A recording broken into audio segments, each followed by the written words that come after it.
The Buried Giant, Chapter 7. A hand had been shaking him, but by the time Axel sat up, the figure was already on the other side of the room, bending over Edwin and whispering, "Quickly, boy, quickly," and not a sound.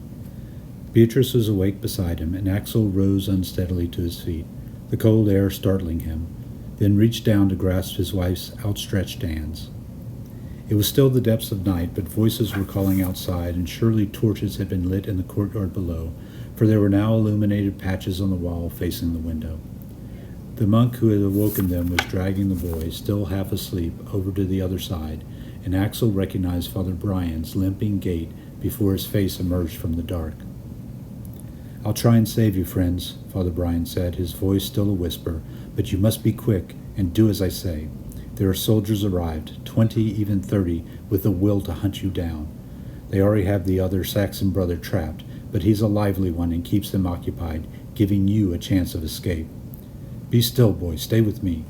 Edwin was moving to the window, but Father Brian had reached out and clasped his arm. "I mean to lead you to safety, but we must first leave this chamber unseen. Soldiers cross the square below, but their eyes are on the tower where the Saxon still holds out. With God's help, they won't notice us go down the steps outside, and then the worst will be behind us. But cause no sound to make their gazes turn, and take care not to trip on the steps. I'll descend first, then signal your moment to follow. No, mistress, you must leave your bundle here. Let it be enough to keep your lives." They crouched near the door and listened to Father Brian's footsteps descend with agonizing slowness. Eventually, when Axel peered cautiously through the doorway, he saw torches moving at the far end of the courtyard, but before he could discern clearly what was going on, his attention was drawn by Father Brian, standing directly below and signaling frantically. The staircase, running diagonally down the side of the wall, was mostly in shadow, except for one patch, quite near the ground, lit up brightly by the nearly full moon. "Follow close behind me, Princess," Axel said. "Don't look across the yard, but keep your eyes on where your foot may find the next step, or it'll be a hard fall and only enemies to come to our aid. Tell the boy what I've just said, and let's have this behind us." Despite his own instructions, Axel could not help glancing across the courtyard as he went down. On the far side, soldiers had gathered around a cylindrical stone tower overlooking the building in which the monks had earlier had their meeting. Blazing torches were being waved, and there appeared to be disorder in their ranks. When Axel was halfway down the steps, 2 soldiers broke away and came running across the square, and he was sure they would be spotted. But the men vanished into a doorway, and before long Axel was gratefully ushering both Beatrice and Edwin into the shadows of the cloisters where Father Brian was waiting. They followed the monks along narrow corridors, some of which may have been the same as those taken earlier with the silent Father Ninian. Often they moved through the complete darkness, following the rhythmic hiss of their guide's dragged foot. Then they came into the chamber whose ceiling had partly fallen away. Moonlight was pouring in, revealing the piles of wooden boxes and broken furniture. Axel could smell mold and stagnant water. "Take heart, friends," Father Brian said, no longer whispering. He had gone into a corner and was moving objects aside. "You're nearly safe." "Father," Axel said, "we're grateful to you for this rescue, but please tell us what's occurred." Father Brian continued clearing the corner and did not look up as he said, "A mystery to us, sir. They came this night without invitation, pouring through the gates and through our home as if it was their own. They demanded 2 young Saxons lately arrived here, and though they made no mention of you and your wife, I wouldn't trust them to treat you gently. This boy here they would clearly wish to murder, as they do even now his brother. You must save yourselves, and there'll be time later to ponder the soldiers' ways." "Master Whiston was a stranger to us only this morning," Beatrice said, "yet we're uneasy making our escape while a terrible fate threatens him." "The soldiers may yet come to our heels, mistress, for we left no barred doors behind us. And if that fellow bravely buys your escape, even with his own life, you must grasp it gratefully.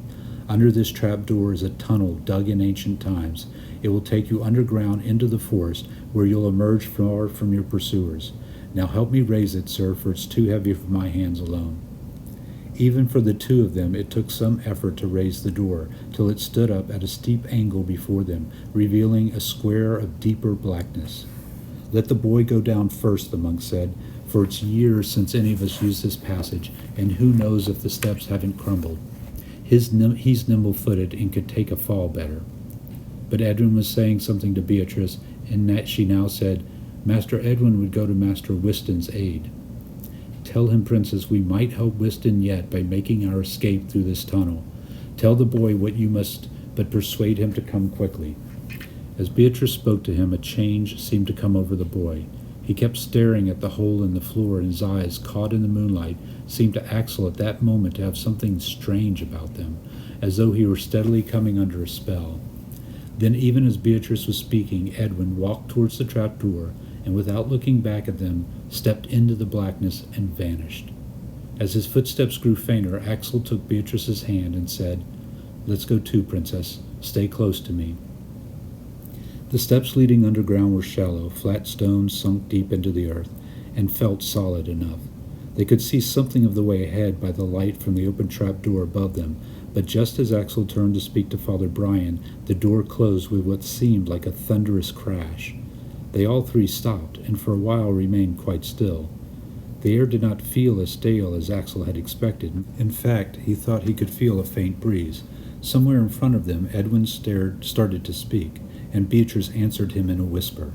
Then she said softly, "The boy asked why Father Brian closed the door on us as he did. I told him he was most likely anxious to hide the tunnel before the soldiers, maybe even now, entering the room. All the same, Axel, it struck me as a little queer too. And isn't that him now, surely moving objects over the door? If we find the way ahead obstructed by earth or water, the Father himself saying it's years since anyone came this way, how will we return and open the door, the way it's so heavy and now with objects above it? Queer right enough, but there's no doubting there's soldiers in the monastery, for didn't we see them ourselves just now? I don't see what choice we have but to go on and pray this tunnel brings us safely to the forest. Tell the boy to keep moving forward, but slowly, and always a hand to this mossy wall, for I fear this passage will only grow darker." Yet as they went forward, they found there was a feeble light, so that at times they could even make out each other's outlines. There were sudden puddles that surprised their feet, and more than once during this phase of their journey, Axel thought he had heard a noise up ahead. But since neither Edwin nor Beatrice reacted, he put it down to his overwrought imagination. But then Edwin suddenly halted, almost causing Axel to collide into him. He felt Beatrice behind him squeeze his hand, and for a moment they stood there, very still in the dark. Then Beatrice moved even closer to him, and her breath felt warm on his neck, and she said in the softest of whispers, "Do you hear it, Axel?" "Hear what, Princess?" Edwin's hand touched him warningly, and they were silent again. Eventually Beatrice said in his ear, "There's something here with us, Axel. Perhaps a bat, Princess, or a rat." "No, Axel, I hear it now. It's a man's breathing." Axel listened again. Then there came a sharp noise, a striking sound repeating 4 times, just beyond where they were standing. There were bright flashes, then a tiny flame which drew momentarily to reveal the shape of a seated man. Then all was darkness again. "Fear not, friends," a voice said. "It's only Gawain, Arthur's knight, and as soon as this tinder lights, we'll see each other better." There were more noises of flints, then eventually a candle flamed and began to burn steadily. Sir Gawain was sitting on a dark mound. It evidently did not make an ideal seat, for he was at an odd angle, like a giant doll about to topple. The candle in his hand illuminated his face and upper torso with wobbling shadows, and he was breathing heavily as before. He was in a tunic and armor, his sword unsheathed, and had been thrust at an angle at the ground near the foot of the mound. He stared at them balefully, moving the candle from one face to the next. "So you're all here," he said finally. "I'm relieved." "You surprise us, Sir Gawain," Axel said. "What do you mean by hiding yourself here?" "I've been down here a while and walking before you, friends. Yet with this sword and armor and my great height, which forces me to stumble and go with bowed head, I can't walk quickly, and now you discover me." "You hardly explain yourself, sir. Why do you walk before us?"